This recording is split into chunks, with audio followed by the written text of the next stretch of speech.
Здравейте хора! Днес ще ви покажа моята скинкер рутина като майка за под 2 минути. Започвам с тонер на Мизон и от него слагам около 2 помпички. Горе-долу ето толкова и леко го разнасям с потупвания върху лицето. Виждате, общо взето мажа. Гледам хубаво да попие навсякъде. Като втората стъпка от рутината ми е да сложа хидратиращ крем и сега ще ви покажа кой използвам, а именно отново на Мизон с плацента. Може да го намерите в сайта на Беркер, има го и в други магазини.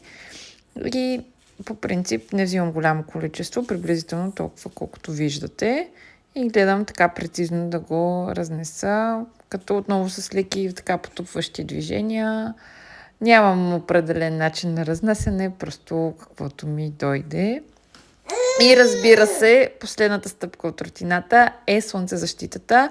Аз използвам на Beauty of Johnson, много съм доволна, много добре попива и не остава някакъв кир ефект. Моята кожа е смесена, така че това ми е така доста важно. Има и, както виждате, още 50 от акне.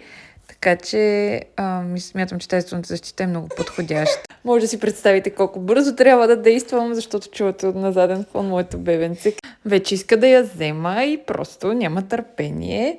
Но все пак аз тук продължавам да ви показвам в колко кратко време си нанасям крема. И така, това е моята рутина за забързани майки. Може да ми споделите вие кои продукти използвате и от кои сте доволни. И до скоро!